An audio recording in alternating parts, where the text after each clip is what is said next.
business and continue with your business as usual. Let's talk about foreign direct investments. And what are they really? What are they, and why is there such a high affinity to the Kenyan market? Now, with multinationals setting up within the nation, Kenyans have opined for regulations, among other things, so as the mwananchi can reap benefits from them. KTN's Moiga William with more sentiments from Kenyans.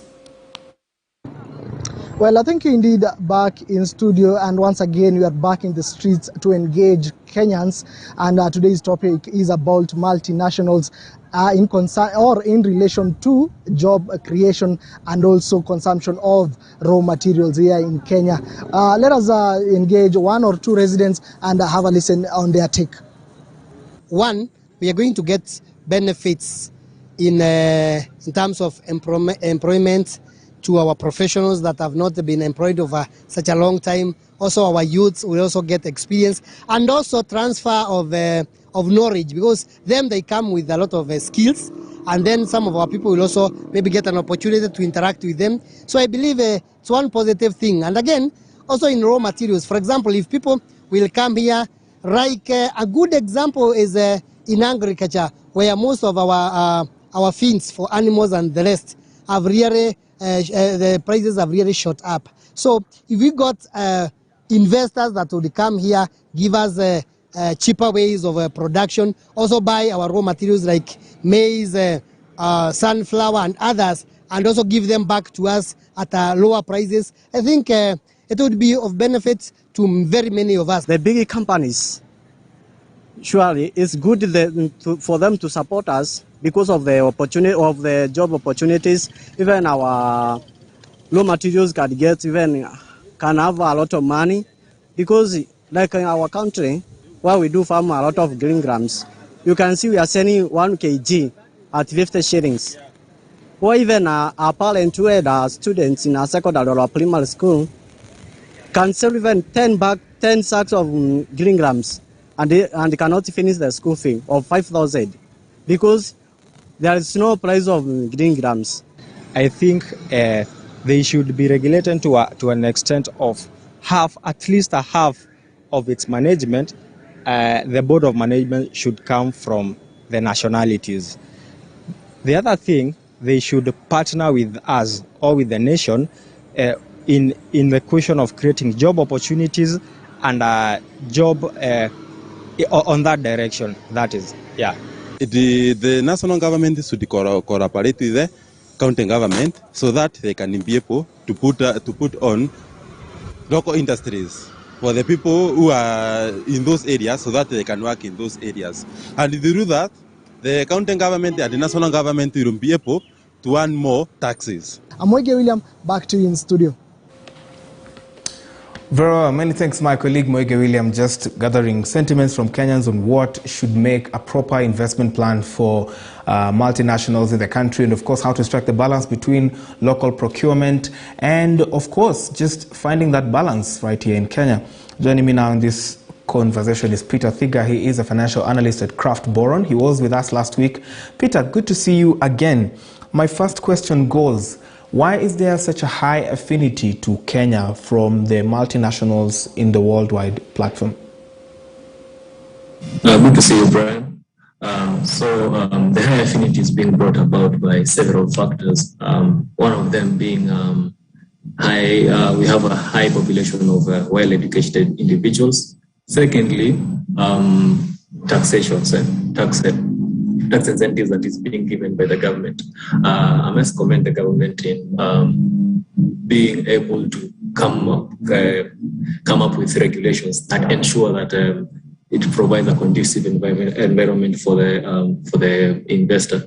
Thirdly, location. As we all know, Kenya has positioned itself to be one of to be East Africa's hub, and this provides the close proximity with the ports, the airports, and of course how we are located as we have easy access to USA, Europe, and Asia. So basically, these are some of the factors that contribute to the high affinity of multinational. But one of the most pertinent points I can say is the government regulations. We have seen government really pushing forward these regulations in ensuring that ease of doing business is eased, and we have moved from number 59 in 2019 to 56 in 2020. And just to mention, this is a significant step, considering in 2014 we were in number 130 out of 190. So we are really seeing the government really pushing this regulatory overhaul, and this is having a positive sentiment in the market, and especially in attracting FDIs. Amazing. So let's talk about the industries that are attracting a lot of investment. Which industries are you seeing the investors focusing on? Is it agriculture? Is it tech? Is it textile? Is it food and processing or manufacturing? Which industries are these that are finding more investments in terms of FDIs? Okay. It's very interesting.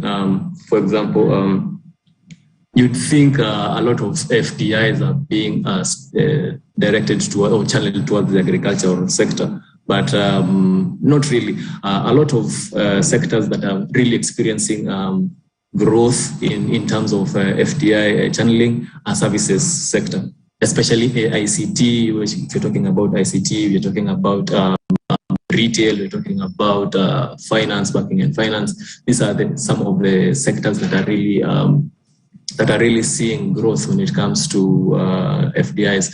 And just to put it into perspective, I'd like to talk about it. I'd like to correlate it with the educational system that we have here in Kenya. A lot of, let's say, the urban sector, especially Nairobi, is service-driven. And a lot of schools right now are being focused on service industry. If it's finance, if it's insurance, if it's ICT, these are some of the things that are really being focused on in the educational system. Additionally,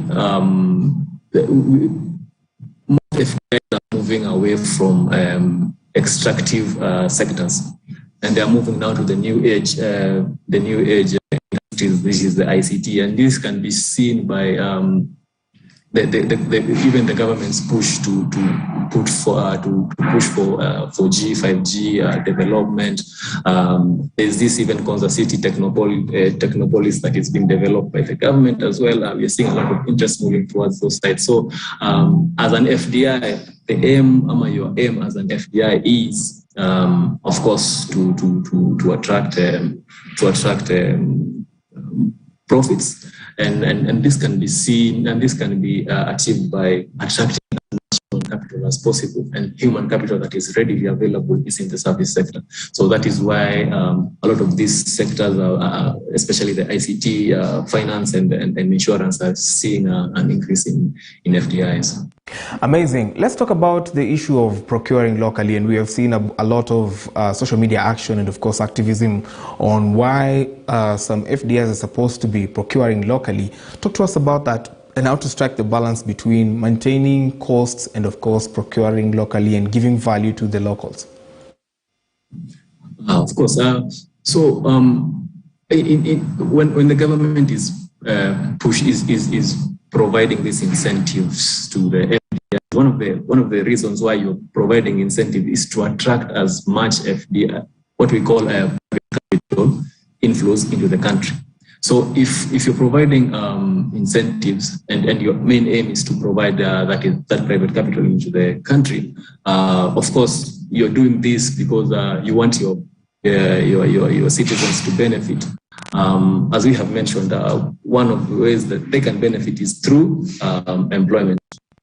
In the case of EPZ and SPZs, but additionally, you really don't want to lock out the local producers as well. So you really want to start the economy by procuring as much as possible from internally, just to, of course, provide income to the farmers, develop the sector that is being focused on, and of course, if you procure from local sources, we're talking about capital. Cash flows are being increased, capital money circulation are being increased. So the government in providing incentive is directly or indirectly trying to spark economic activities through enabling these FDIs to not only focus on the local sector, but as well as help the government in reducing the fiscal deficit that is quite huge in Kenya. We really want to lock out imports, and as well as spark internal production. So yes, it's a conversation that it's there, and the government is really working on ensuring that local production is being sparked, and as well as in the regulatory front, we are seeing government also locking out imports by increasing taxes, ensuring that the local producer here in Kenya benefits from FDIs indirectly or directly. Amazing. Let's finish off with the elections this year. And do you think it's a threat to FDI's investment in the country? In under 1 minute, sir, what do you think about the elections and the investment environment? My opinion is not really. I guess one of the things that I had failed to mention is one of the things that make Kenya a very attractive sport is the political stability that we have enjoyed for the longest time. As much as there might be that risk that comes with it, but it's not really a risk that we should panic about it, because for the longest time, especially except for 2007 to 2008, we have enjoyed political stability. So we'll see a little bit of threat from investors, but not a significant amount, because as opposed to what the stock market happens, FDIs they invest in companies, and most of the time they look at the long term. So from this perspective, we might see a little bit of erosion, but not as much as we anticipate. And of course, the Kenyan population is becoming more and more mature when it comes to election year processes. So yeah, I'm not seeing a risk on that front. All right. Many thanks once again, Peter Thiga, that right there, financial analyst at Craft Borough.